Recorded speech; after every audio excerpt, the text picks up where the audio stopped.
Welcome to this Friday Eve Purple Mm. Rain podcast.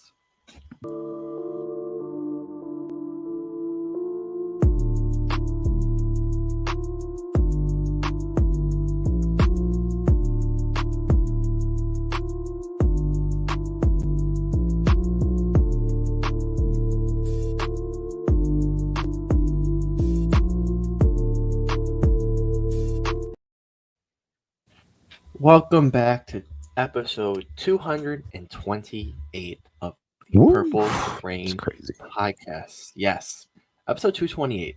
So you like Gary Baxter, Ronald Darby, Mike Davis, Mm. most recently retired, Latavius Murray for the 1 year he was here, Terrence West, Tom Zivikowski, and Jermaine Winborn.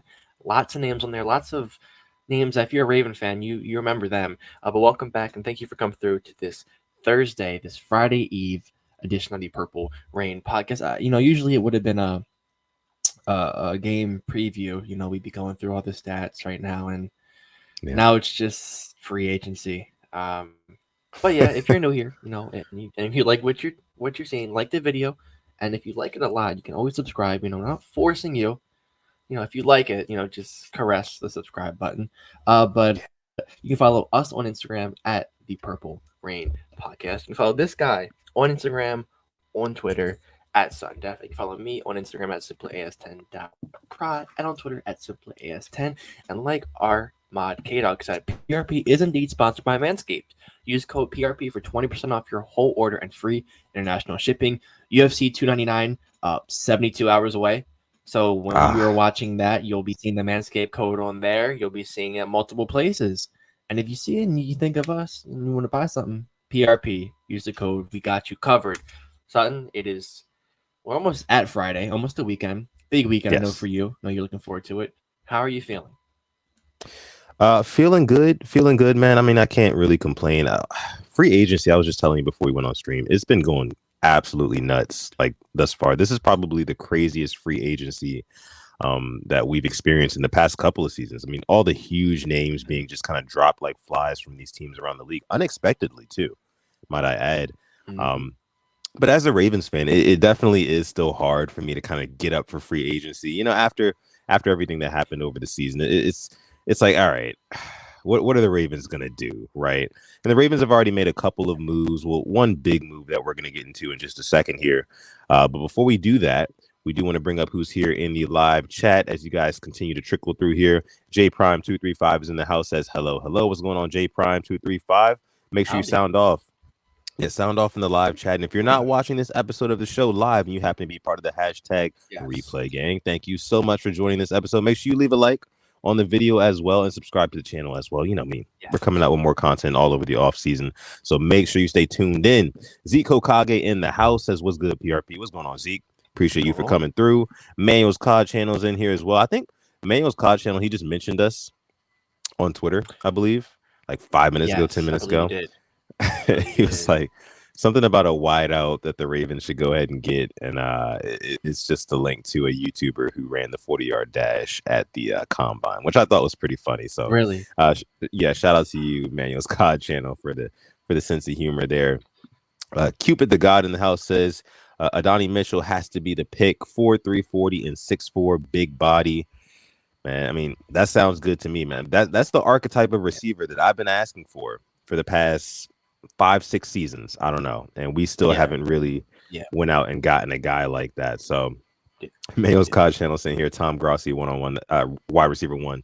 That's the YouTuber's name, I guess. But yeah, we are here for episode 228 of the Purple Rain podcast. Like I said, again, like the video. And the first topic we want to get into tonight is the Ravens franchise tagging Justin Madubuike. Not really a surprise, right? We kind of saw it coming. And they kind of tagged him well before the deadline, which kind of tells you that maybe they were far apart on a deal. Yeah. Yeah. So Jeff Cerebra came up with a tweet about, honestly, in the morning around like 9, 10 a.m. And he was like, Ravens are expected to franchise tag Justin Madubuike, but, it might be closer to 4 because although they aren't close to a deal, they're still hopeful. and they slapped that baby on him around 1 o'clock, way before the 4 o'clock deadline, which leads me to believe they were far apart, or maybe not far apart, but they weren't close enough to get an extension. So he now has a $22 million cap hit Yeah. until further notice, and we have to make an flurry of cap moves before I believe next Tuesday or Wednesday. So we got to get under that cap. I believe we're what 10 to 12 mil over right now. I'm not a cap guru by any means. Just name I think easier it's like number. That's all. 10.4 or something like that. Okay, 10.4 there you million or go. something like that. Yeah. So we'll have to make a couple of moves. Probably cut some players, restructure some players because some players I believe should have that contract restructure with the way they've been playing. And then some guys cut that have not been playing up to the standard or simply have not been playing. But this was no surprise with Madubuike. He bet on himself reportedly the past. I think we tried to talk to him about a contract the past 2 seasons. Yeah. Last year, bet on himself, and more power to him. He absolutely effing balled out. 13 sacks, was a havoc. Was arguably the best defensive tackle. Him and Chris Jones, you can put up there 1 and 2, flip flop him however you want to. That's how good he played. And now he's gonna make a bag. So I'm happy we tagged him. Want him here for the long run. I'm pretty sure you feel the same. Do you want Madubuike for the long run? Yeah, definitely want him here for the long run. It is kind of disheartening that we couldn't get a deal done, even over the past 2 seasons. But I mean, he's just a guy you cannot let walk, right? I mean, like 13 sacks for a defensive tackle is damn near unheard of. That's like Aaron Donald-esque numbers, you know what I mean? So you got to hold on to a guy like that. Again, I mean, top 10 in sacks, the only defensive tackle to be top 10 in sacks. And again, as I said on the other episode of the show, the next closest defensive tackle was Chris Jones. I think he was like 17th in sacks or something like that. So Justin Madubuike, he earned every single penny of whatever is coming his way. And $22 million is the franchise tag price for him.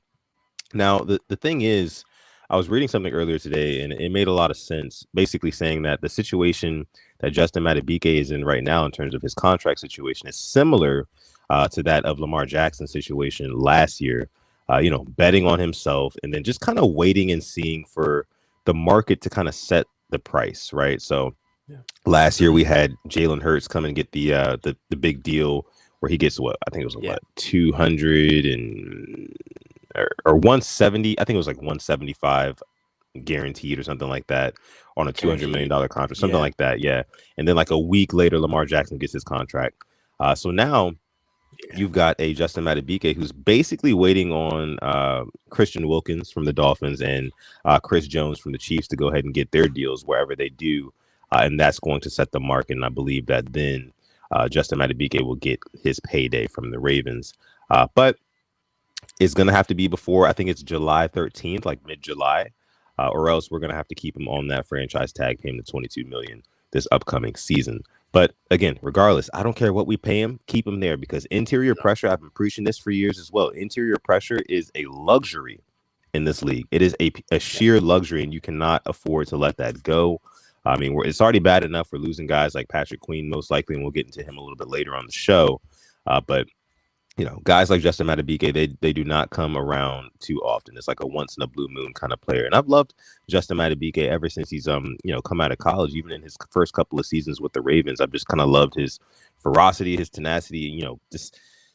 I've always kind of compared him to kind of like a zombie, like he's like, you ever play Call of Duty Zombies, like back in the day when they would try to rip through the boards and the windows and whatnot. He's like always fighting to get through. That's Justin Madubuike for you, and that's what he was doing early in his career. Maybe he wasn't always getting home with it, but we saw this season that he's taken that next step, and now he's able to kind of get home and get the sacks. But I want to bring up a comment here. This one's from Taquan Christian. Says, "What's up, Rain Gang, Sutton and Alex? Sorry I have not been in the lives. My grandma passed and it's been difficult, but I am here."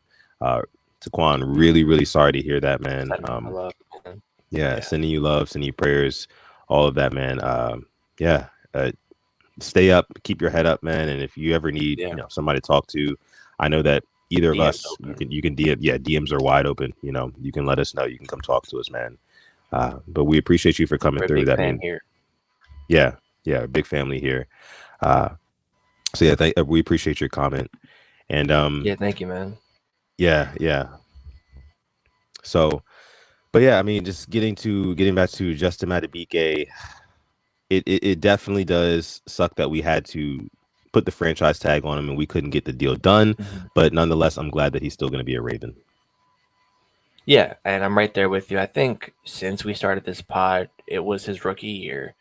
I feel like we've both been fans of him. Like there are certain guys we've had their back for a while, and I know Madubuike is one of them. I think we were calling this Madubuike breakout year, second year, year two, and then year three, and now when everybody was gone, when Calais Campbell's gone, Derek Wolf's gone, we'll throw it back. Yannick Ngakoue's gone, Matt Judon's gone. Like now, it's Madubuike's time to shine, and he took it by the scruff and ran away with it, and is going to be making 18 to 20 mil a year, if not more. So it does suck that to come to this, and we're kind of wrapped by the throat right now of what we can do cap wise.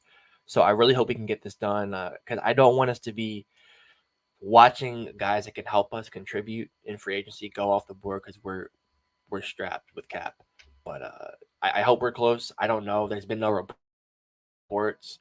I don't think it'll be as highly reported as Lamar one was because it's a defensive tackle compared to a quarterback. Right. Just kind of like a fingers crossed, get it done sooner rather than later, and get on to the draft and hopefully go knock that one out the park as well. But that 2020 draft class at EDC looks better and better as the days go on. You think about Queen, Dobbins. I mean, the potential was there. Geno Stone, Madubuike. Duvernay didn't make Pro Bowls for a kick return, and then Broderick Washington. A lot of solid producers in that draft, and if we can get one like that this year, would just set us up even better for the future. But yeah, Madubuike gonna be a Raven, but we expected this. I'm pretty sure. Yeah. Manuel's COD channel saying here, Matabeast is our Haloti Nada. Yeah, I mean, I think that Justin Madubuike, he is one of those players who I think his game is going to age like fine wine. He's only going to continue to get better, and that's why it's so important to keep him in the fold. Jerry Jones, Cowboys owner, once said, "You never buy a man based off of what he's done, but you buy a man based off of what he can become." And that's always kind of stuck with me. And I really do think that Justin Madubuike has a lot more, good football ahead of him. Great football, that is. I mean, I think that maybe he doesn't get 13 sacks next season. Maybe he hovers around like 10, something like that. But I mean, even if we can get that, which I certainly think that we can, he is going to be, it's going to be money well spent. It's going to be money well spent. Yep. And, that defense, man, of course, we're losing out on a couple of pieces. We really had our shot this past season, right? With having Mike McDonald there, having a Patrick Queen right next to Roquan Smith, Kyle Hamilton back there, Justin Madubuike down low. We had our shot, right? But I mean, if there's a silver lining, I mean, we're getting one of the best defensive tackles in the league, back on our team. So happy to not see him walking in back in a Ravens uniform. Cam the Baptist is in the house as PRP, #replay gang. What's going on, Cam? Appreciate you for coming through. Don Royal says here, fire Harbaugh, get some cap money. The coach I wish we had is the now head coach in Seattle. We know how we all feel about that. Pretty sure. Josh Hoffman says here, I wish we could just get deals done earlier. I understand how they differ, but I feel like the Ravens need to pick better when to bargain. Sometimes giving more now gets you a bargain in the future. Because I mean, the more and more you wait for the value of something to go up, the higher the price is going to be, obviously. And that's kind of where we are with Justin Madubuike, is where we were with Lamar Jackson after we let him bet on himself. So, I mean, no, I agree with you here. You here. Yeah. It sounds like they tried to with BK in the past years. He kind of wanted this to happen. But there's definitely other guys before where I'm fully agreeing. Like, we have let them go, and then they've ended up walking to a whole different team. I mean, I feel like Judon was a great example. I feel like we could have locked him up before he had a really good year because he definitely showed signs.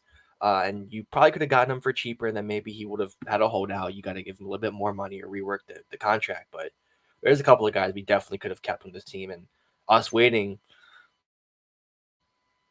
It's like you want them to have a good year because you know your team's better. But if they don't have a good year and your team suffers, then you get them for cheaper. It's kind of a lose-lose how to look at it. Because now you got to pay a lot of money. But hopefully that can change. And like I'm looking forward to the draft. You just gotta knock this one out the ballpark again. And I'm glad we talked about it on Monday. Like I think it was a question: did Madubuike make Kyle Van Noy and Clowney better, or did Clowney and Van Noy make BK better? And you know, it's obvious. Like when you have that interior pass rush, it makes life so much easier for the guys on the edge. I'm not saying we can't sign two guys off the street again and get what Van Noy had 9 sacks, I believe, and Clowney had 10. I'm not gonna get 19 sacks off of 2 guys off the street. So it'll make it life easier, though. I mean, if we do draft an edge rusher, or I expect us to sign a veteran one, this just helps out the front that much more. Yeah, it does.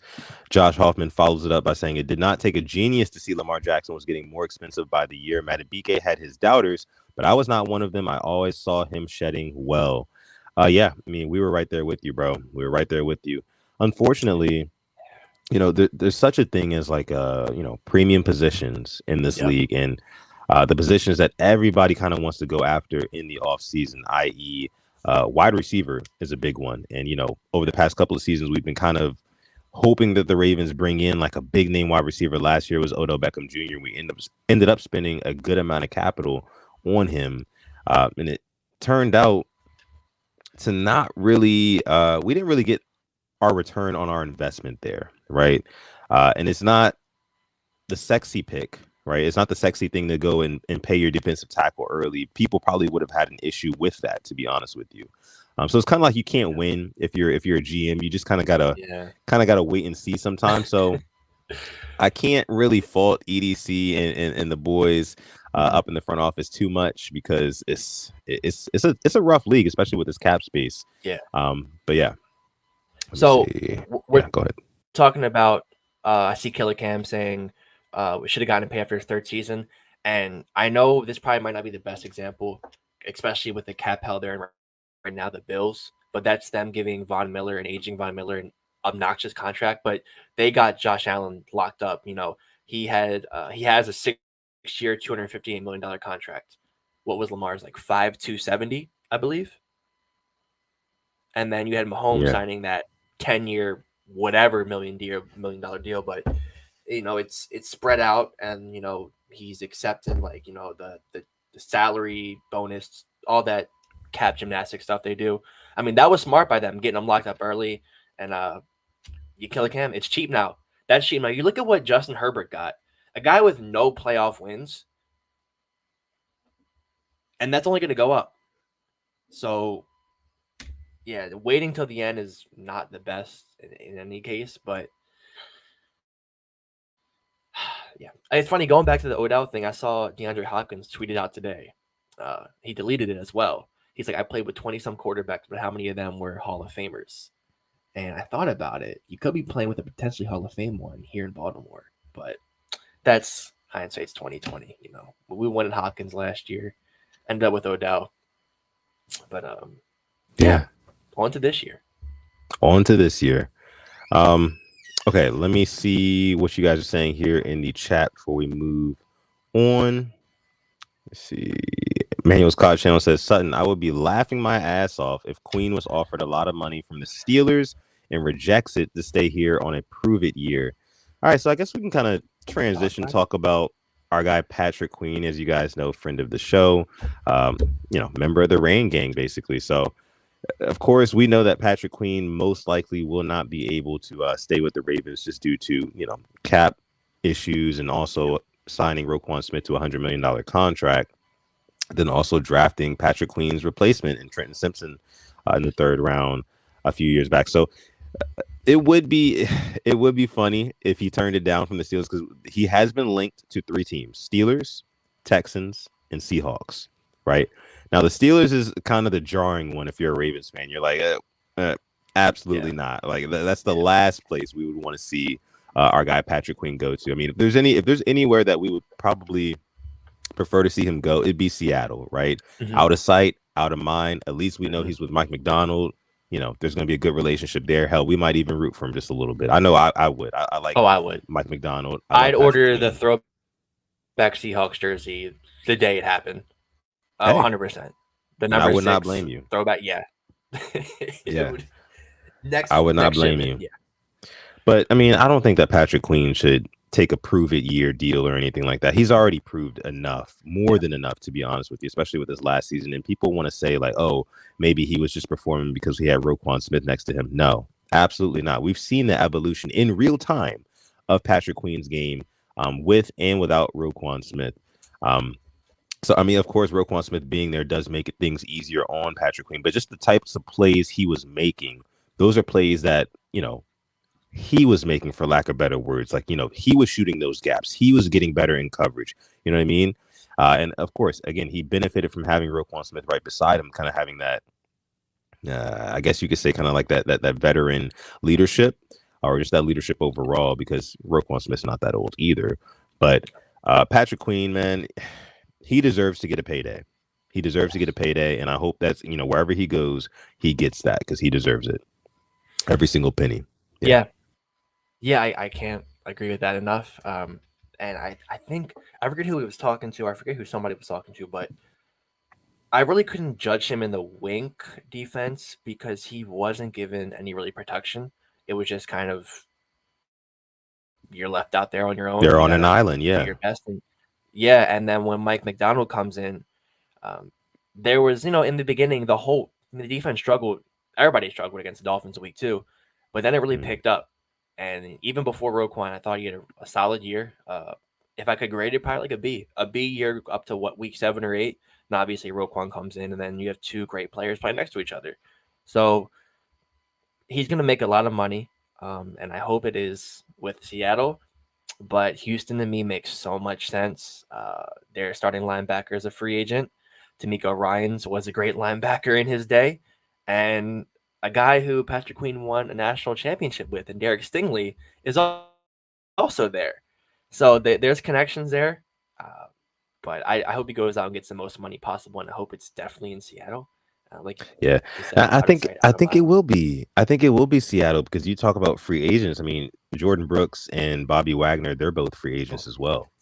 So, I definitely think it's very possible that they go ahead and pursue him, especially, again, with him having the experience with Mike McDonald already. And Mike McDonald, as the head coach, is calling for that to happen. He's probably championing, hey, bring in my guy Patrick Queen. He's the real deal. He's going to assist me in making this defense, bringing back the 12th man, right? With Tariq Woolen. Brandon says, I knew we were going to have this problem when we had traded for Smith. Yeah, I mean, we paid him a boatload of money. And I don't regret that, to be honest with you. I don't regret it at all. I mean, it's football. I mean, this is a business. Patrick Queen, like I said, will probably end up walking away from us. But what we got in a Roquan Smith, man, I mean, just an all-around beast of a player. Sniffs out the football, has no problem being physical throughout a game, all 4 quarters. And he's a leader.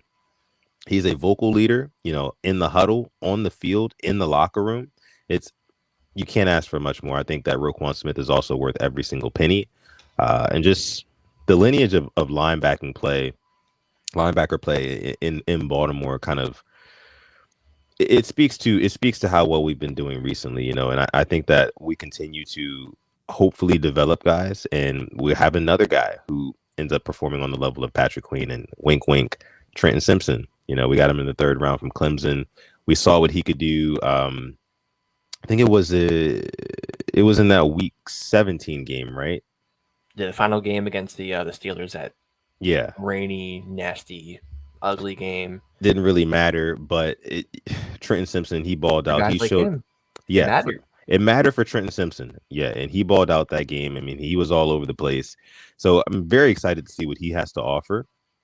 Let me see. Did you know that Smith was in the same draft class with Lamar Jackson? Yeah, that's what I'm saying. Roquan Smith's not that old himself. I mean, I guess he is a veteran now. I mean, 7th year, you're a veteran, right? That's crazy. Yeah. Out of Georgia, he was a top 10 pick, and Bears. I mean, the Bears don't want to pay him, and now, see, if I'm a Bears, I don't want to go on this tangent, but if I'm a Bears fan, I'm asking a lot of questions about my GM. He's made some really dodgy decisions. They traded for that lineman from the Bills, but you see the Bills just had their little cap cuts. Yeah. That same lineman probably was going to get cut. So you traded a 5th rounder for a guy who was going to get cut. Traded a 32nd overall pick for Chase Claypool. Man, Bears fans, keep your heads up. Killer Cam says here, some draft people, or I guess analysts, are saying we should go either defensive tackle or linebacker in the first round. That makes absolutely no sense to me. He also follows that up by saying, if we do that, I may legit lose it. Yeah, me too. I don't see that happening at all. Like 2020, it made sense drafting Queen in the first round because we were losing Bynes and then we had Fort back, but we needed somebody else next to him. Now it's like we're gonna have Madubuike and Roquan. Why do you don't need to draft a guy in the first round to be playing with him? No. That's like a day 2, day 3. Yeah, no. Yeah, no, absolutely not. But yeah, I mean, just kind of, you guys can see it in the title, Patrick Queen to the Steelers.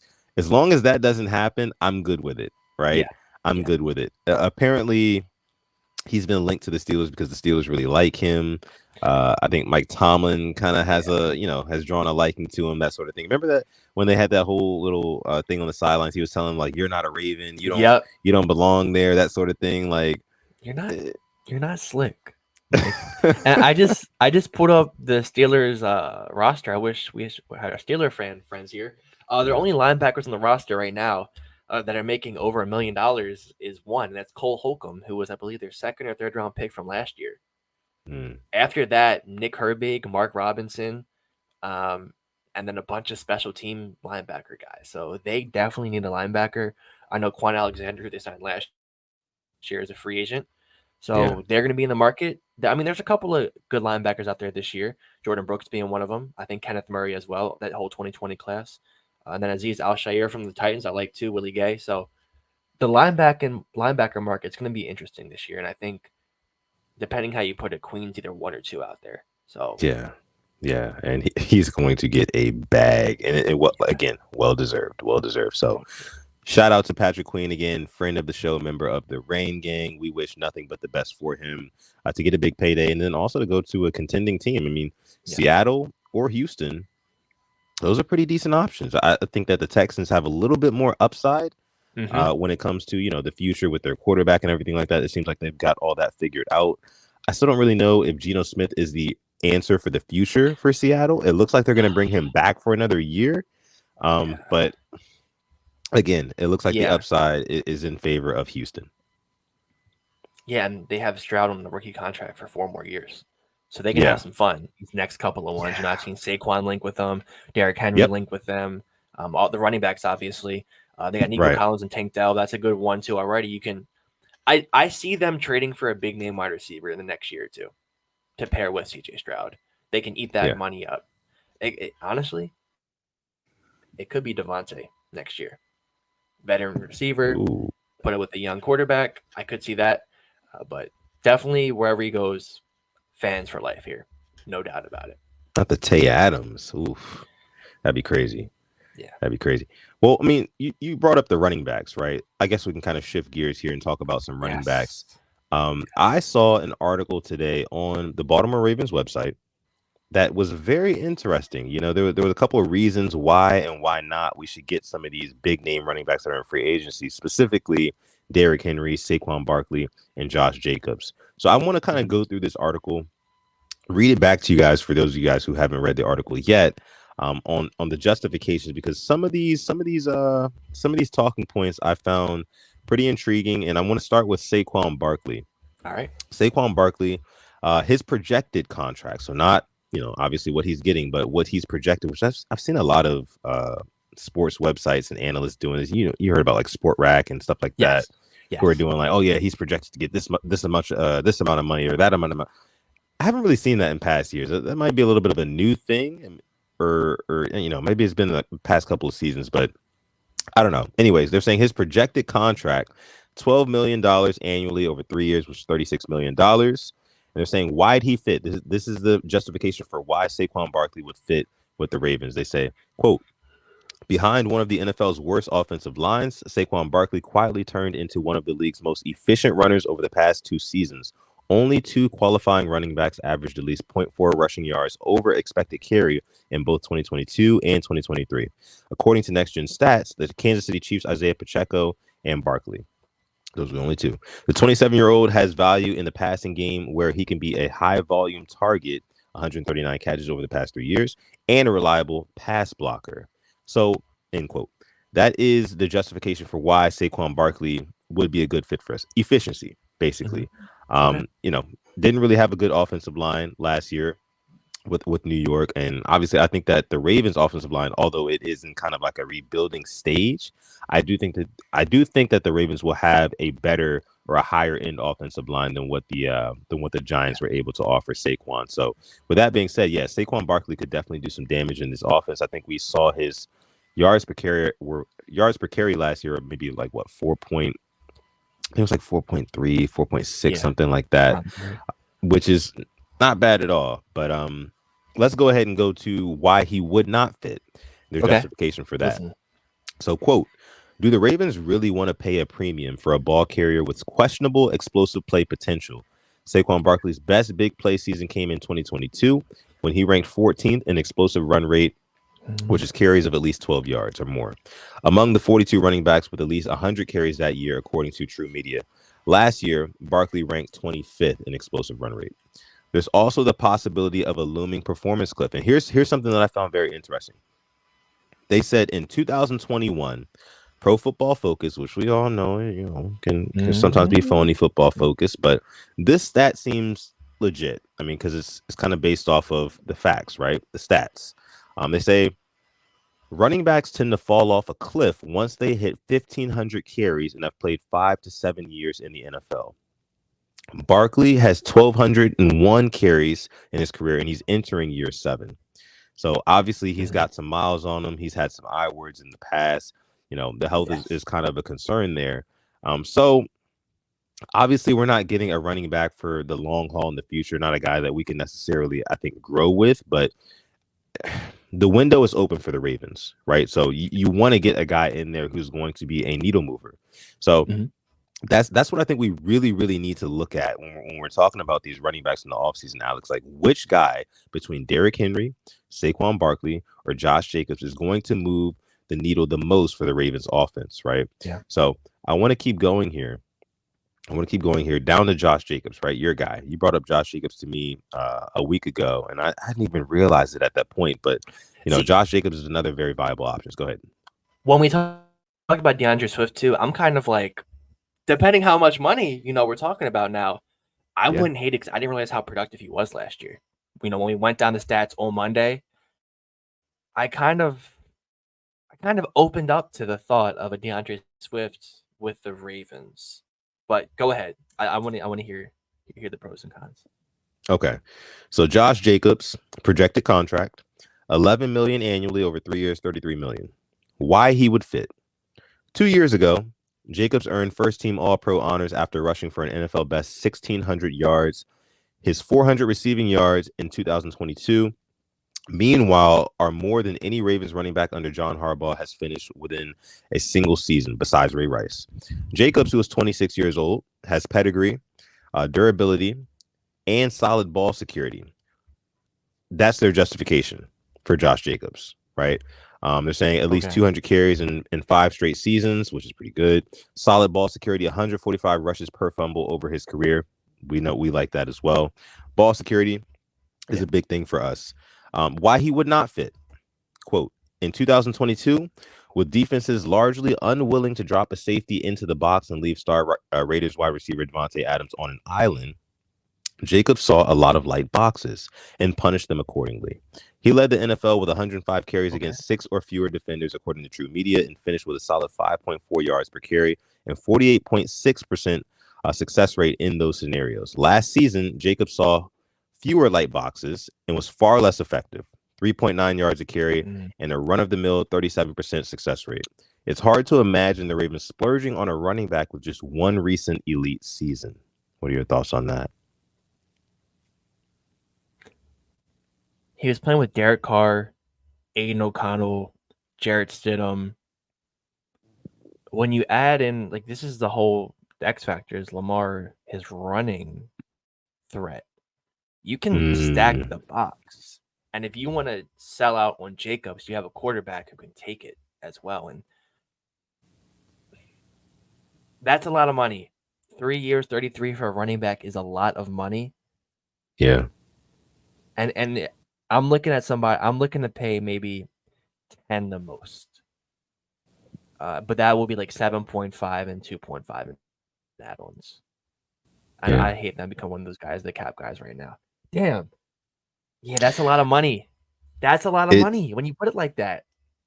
it is a good chunk of change, and against those heavier boxes, which the Ravens will likely see this upcoming season, we're gonna need a guy who can still move the needle.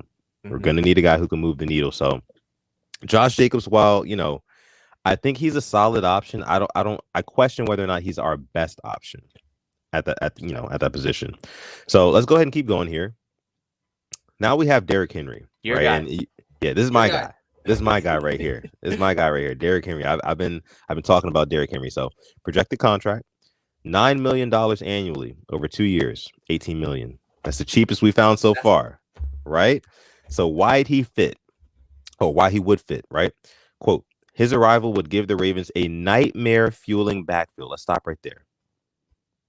What have I been saying? Just the sheer threat of Derrick Henry would put defenses in so much conflict, it would become a nightmare. You know what I mean? It would be it would. This Bro. was our kryptonite for Bro. 2019 and the 2020 regular season. We couldn't stop them until we sold our soul to beat them in 20. The Ravens sold their soul to beat the Titans in 2020. I'm telling you, because next year everybody goes down.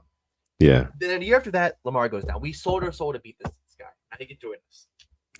Yeah. So again, his arrival would give the Ravens a nightmare fueling backfield, pairing one of the NFL's most elusive quarterbacks with one of its most imposing running backs. Derrick Henry, even in his age 29 season, made the most of suboptimal circumstances last season. Among 49 qualifying running backs, he ranked 44th in yards before contact per rush. No thanks to the Titans' dismal offensive line, but 8th in yards after contact per rush, 3.32, according to True Media.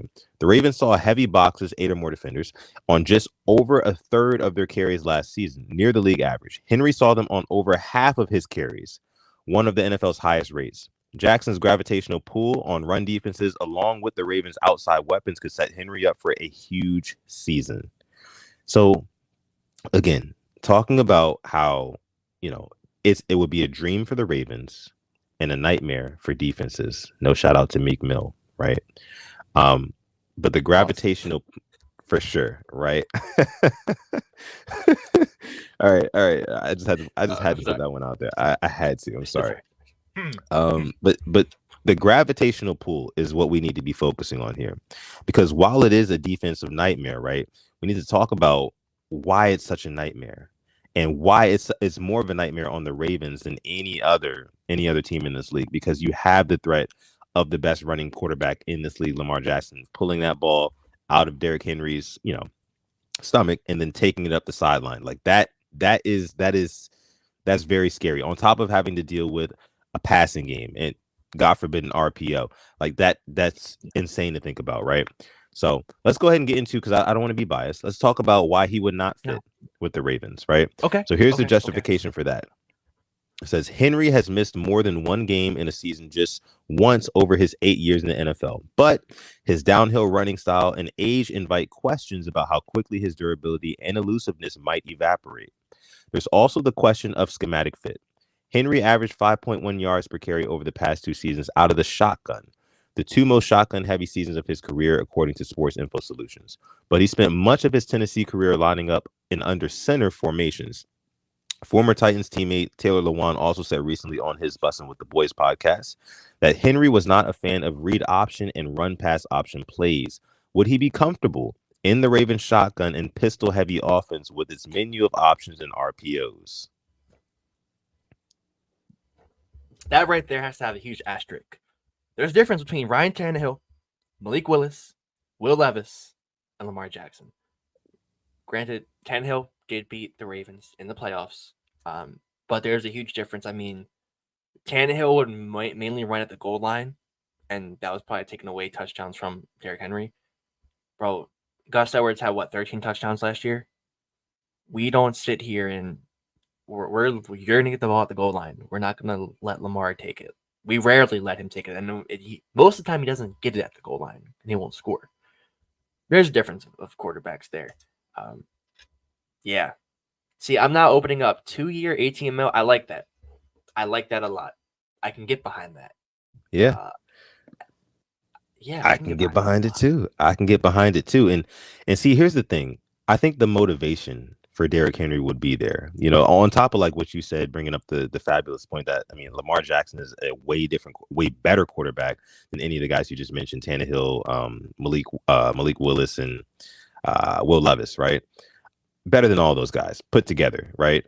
But it's just the sheer fact that the Ravens are contenders, legitimate contenders. I mean, you saw it; they were one game away from the big dance last year. So I think that if you're a 29-year-old Derrick Henry and you want to continue to have, playoff success, you want to keep knocking on the door for that championship, the Ravens are a very, very attractive option to join, right? So it's like a person, getting older in life. Do you want to continue to date people here and there and get into these situationships and not really settle down, or do you want a ring? Talk about it. You know what I mean? Or do you want that ring? I think Derrick Henry, he wants that ring, and his best option is to come to Baltimore and get it.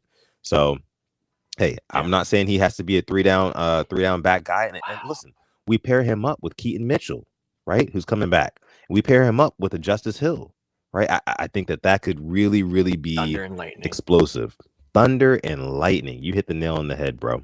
So I really thought that article on the Baltimore Ravens website, and if you want to, go ahead and read it for yourself, it's right there on the Ravens website. I think the title is literally why Saquon Barkley, Josh Jacobs, and Derrick Henry wouldn't be good fits. So you can go read it for yourself. I like that. But I think that we came to the conclusion here that Derrick Henry might be the best option for the Ravens, and the Ravens might be the best option for Derrick Henry when it's all said and done. So yeah, so we'll see what they do this offseason, but I do think that the Ravens make a big splash in free agency for a running back. I know you said on the last episode of the show, the way that you got to do it, or the way that we should do it, get the running back in free agency, draft the receiver, right?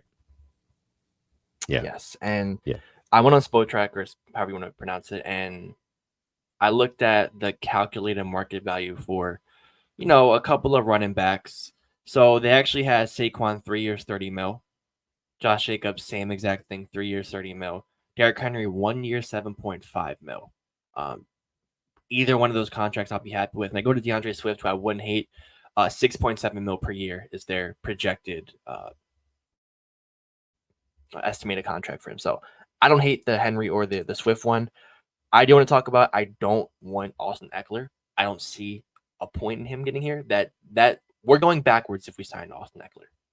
I would rather keep Dalvin Cook over getting Austin Eckler for monetary purposes and for production purposes. And I'm being dead at. I think Dalvin Cook is going to produce more than Austin Eckler next year. And if he's actually given a line and a team, 1,000,000%. And if I'm being completely honest with you, bro, I think that, a lot of these other options at running back, like a DeAndre Swift, like you just mentioned, maybe an Austin Eckler, and hell, maybe even a Josh Jacobs, their level of success, right, I think can be replicated by Keaton Mitchell. I think we're forgetting how explosive that kid was when he burst onto the scene. And, granted, he comes back from that I word, with some similar burst, right, which we would hope he does. He's still young, right? He's got plenty of time ahead of him. Literally, he's a baby in this league. I think that he can kind of give us that same sort of play style that we get from those other guys. So we never know. Keaton Mitchell, when it's all said and done, if he stays healthy next season, he could end the season as running back one. With the explosive runs that we were seeing, if he can still keep that speed and get around those edges, man, I think that Keaton Mitchell could definitely make some noise.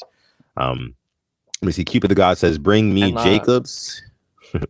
Yeah, go ahead. Let me not disrespect Gus Edwards. I'm taking Gus Edwards back, honestly, over a lot of the free agent running backs. I don't want to sit here and just because he has averaged 5.1 yards per carry over his career. Last year was 4.1, was his worst year, but 13 touchdowns, and really we didn't have a set running back one. It was, and our line was weird. We had rotating. We didn't have Stanley for times, and then our guards, and There was times when Sam Mustipher was at center. I'm not gonna get mad at that. But I would honestly take Gus Edwards over a guy like Austin Eckler. I'm for money purposes and for production purposes. Even over a guy like Ezekiel Elliott, Zach Moss, all those guys.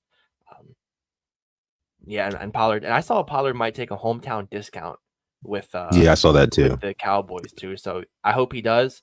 You can stay with Jerry Jones and Dak and his new look and all those guys. You can stay there. I don't want you here. Wait, but I just Dak got a new look? Respect. Yeah, he has the Jalen Hurts goatee now, and Jalen Hurts went. I bet say Jalen Hurts just cut his, didn't he? Yeah, so Dak was trying to copy Jalen, and Jalen said, nah, none of that. Yeah. So yeah, I mean, just let us know in the comment section if you're not watching this live. Let us know down below which running back you would prefer to see in a Ravens uniform next year. Is it Derrick Henry? Is it Saquon Barkley?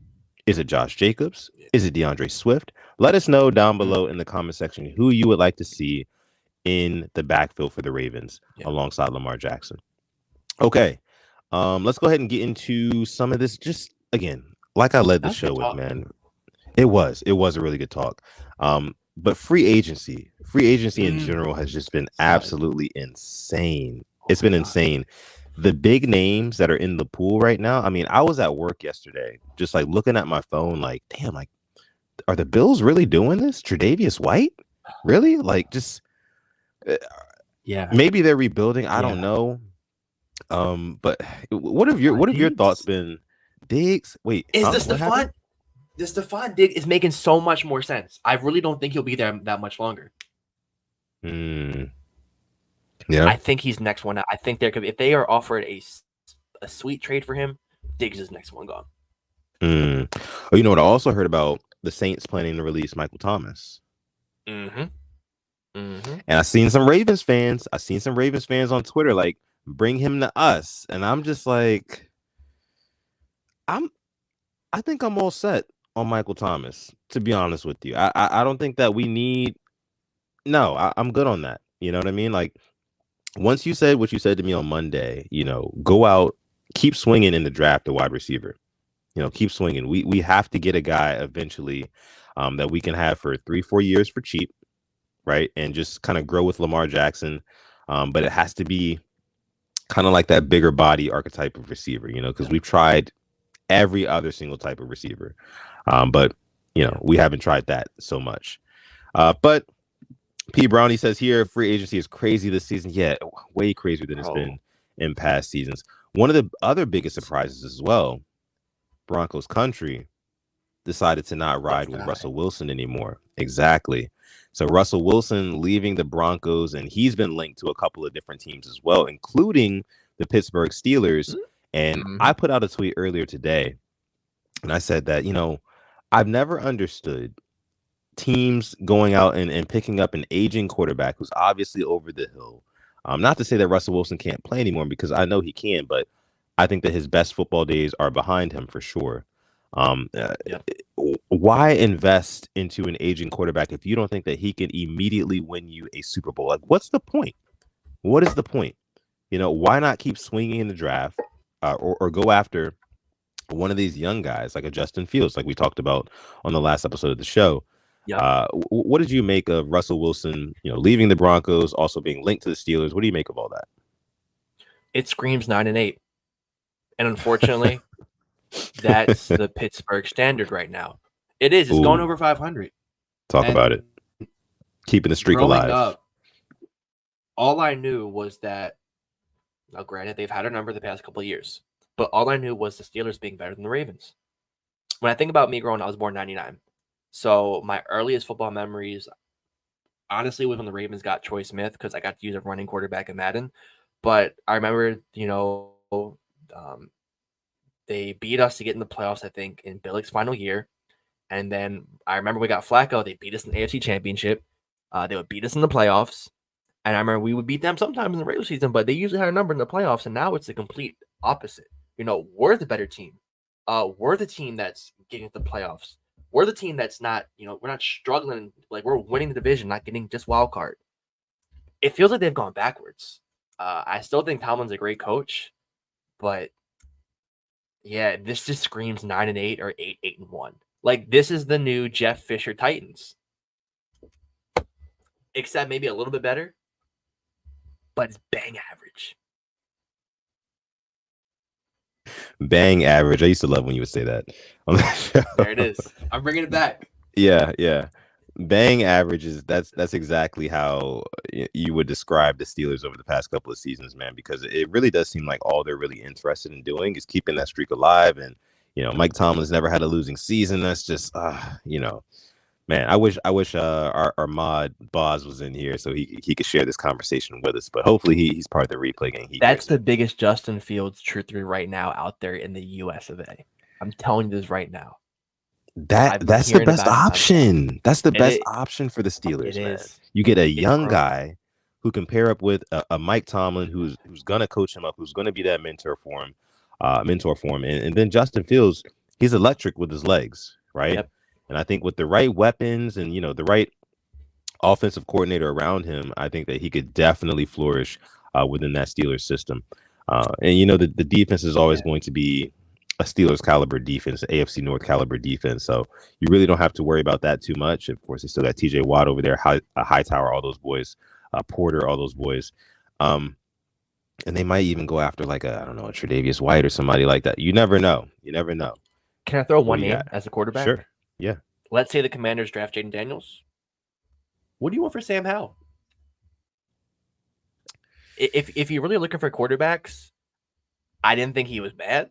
There's growth there, but yeah, it's for me at the same time. It's like it's kind of like, is he better than Kenny Pickett? I don't think so. If you don't land Fields, but you're getting a guy who there's potential there. Trubisky, what his ceiling was, and that's why he's back in Buffalo as a backup. How can him and Pickett can challenge? Maybe one can win it, or give him a kick up the ass. But what you get from Mason Rudolph. Yeah. That's the only other guy I can see them trading, maybe get a little bit better production. I'm throwing names out. I never thought about that. No, that's a good point, though, because I look back to last season. Sam Howell had a couple of shootout games, right, where he was going back and forth, toe-to-toe. Yeah, going toe-to-toe, like really like letting that thing go. He's not afraid to sling it. He's kind of a gunslinger in a lot of regards, but I think that he could definitely do well with the Steelers and George Pickens. I'm thinking about George Pickens here. He wants the football, right? He's going to be going into his third season.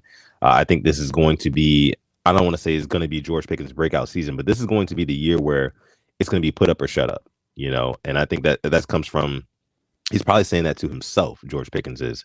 So with the Sam Howell on that team, I think that he would have no problems letting that ball go and letting George Pickens go up and have a chance at it. And that could prove to be a problem. And of course, they can get Sam Howell for cheap. Yes, what do you want for Sam Howell? It's not going to be that much, right? So they can invest, more of that cap space into possibly some more weapons. Excuse me.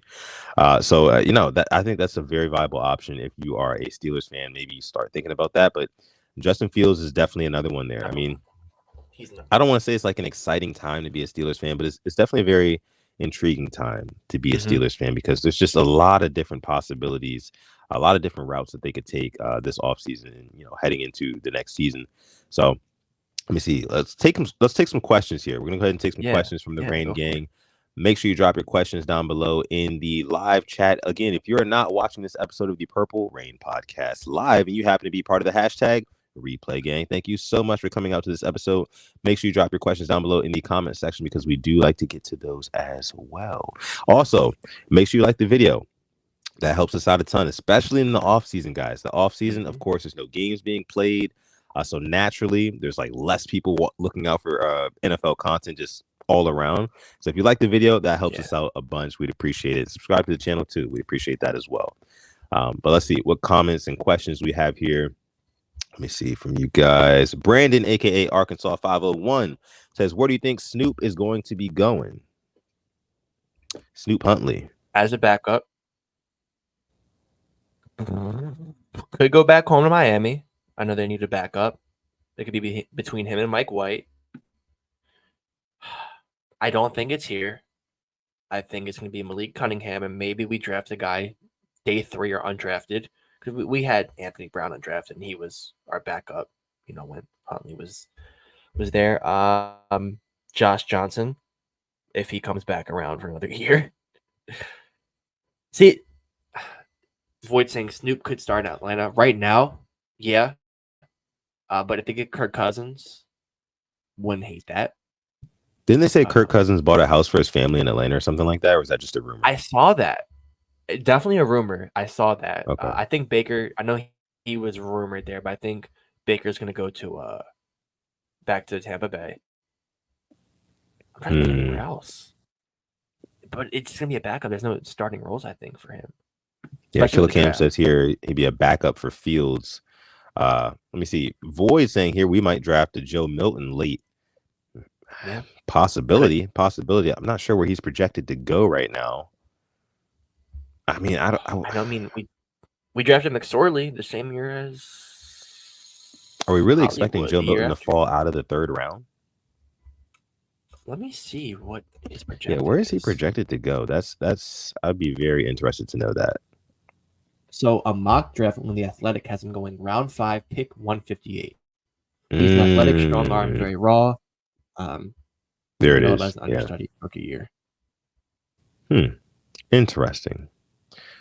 Again, wouldn't hate that. I mean, we're talking about backup to Lamar Jackson. Wouldn't hate that. Nice. But yeah, it'd be nice, right? Let me see. P. Brownie says, would you trade Lamar Jackson to Chicago for the number 1 and 10 pick, plus give Chicago your 30th pick for Fields and take their second round pick? Pick Williams, Harrison Jr., rebuild the O-line, veteran wide receiver, and running back. No. No, wouldn't do that. I mean, we're playing Madden at that point, right? Yeah, as much as we talk about like Fields to Pittsburgh, he still has not shown me anything. Right now, it's based off of hypotheticals, and his best career stat is rushing and not passing. And he's had arguably better targets than Lamar Jackson. I think DJ Moore, Cole Kmet, Darnell Mooney, it's not bad. It's not great, but I think I'd take DJ Moore in heartbeat on the Ravens. But yeah, no, I'm not giving up Lamar. We've seen what Lamar did with, all due respect, Bateman, Duve, Demarcus Robinson, number 1 seed. Then he went down. So, yeah. Let me see what else we have here from you guys. Take a couple more questions. Again, if you're not watching live, leave your questions down below in the comments section. We got Love West in here real quick after this. Okay. Love West says, do you guys think Howard or White might be our targets? Both struggle with injuries, but if we can get them on a good 1-year deal, the upside could be great. Talking Trey White? Tre'Davious? That's what I'm trying to figure out. Yeah. I think Trey White. Xavier Howard or Tre'Davious White. Yeah, that's probably what he's talking about. Both struggle with injuries, but if we can get them on a good 1-year deal, the upside could be great. Here's my thing. I think when it comes to the secondary, we've got a lot of money tied up in the secondary and guys like Marlon Humphrey, Marcus Williams. Luckily, we're not paying a Kyle Hamilton yet. So I think that if we do want to continue to bolster that side of the football and that specific position group, the DBs, go to the draft.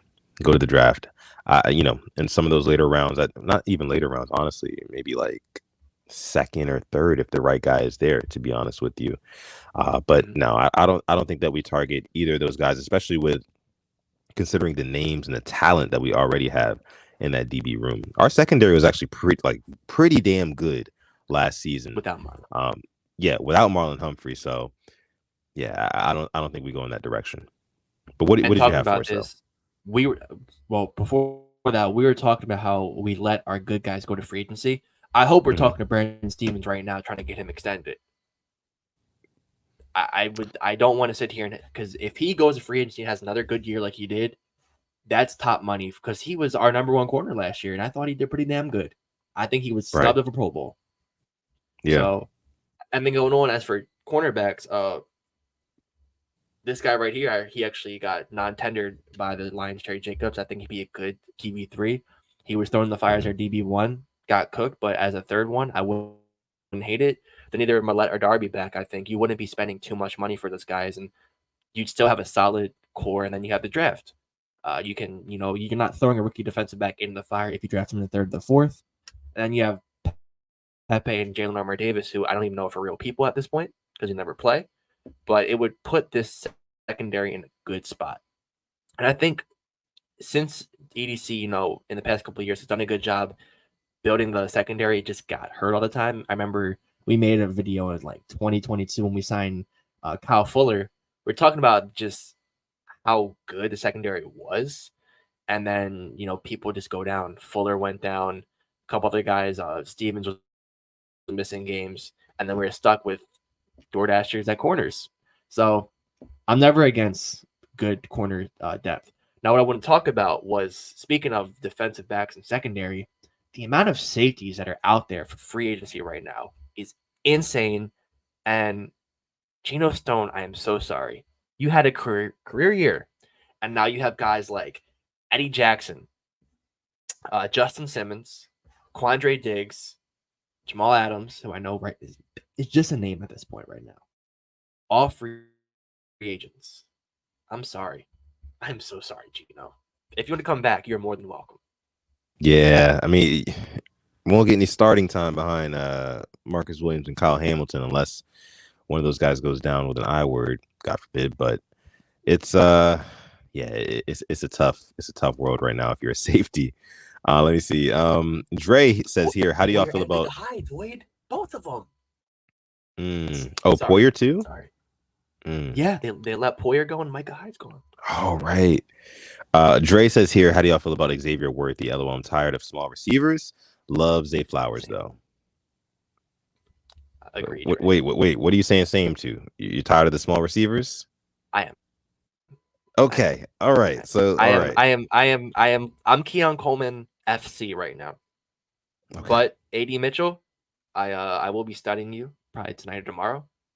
And I'll talk soon. One of those two. Yeah. Nice body, good catch radius. Bring it to me. Play physical. Listen, y'all, mock draft coming soon. The PRP mock draft is coming soon. So make sure you stay tuned in. Make sure you are liking the videos. Make sure you subscribe to the channel as well, because you do not want to miss that. The mock drafts are always a lot of fun. Every single year we do them on the channel.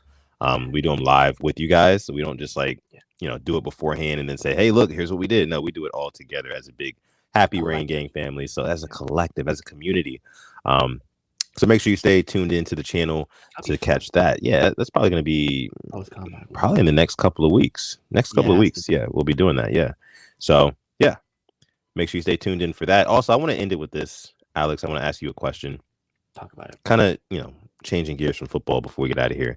Did you hear about Jake Paul fighting Mike Tyson? I did. I heard about his fight. See, it's funny because even through all of that, he's still not the most talked about boxer this week. That would be Ryan Garcia. But I'm going to keep my comments to myself because I don't want to get in trouble. But I don't think Ryan Garcia is crazy. That's all I'm going to say. I don't think he's crazy. But I don't really know. I don't really know the situation with Ryan Garcia. I know he was sick or something. What happened? They basically said, he said that it's things that we can't say on here, but high-ranking officials, he saw some things.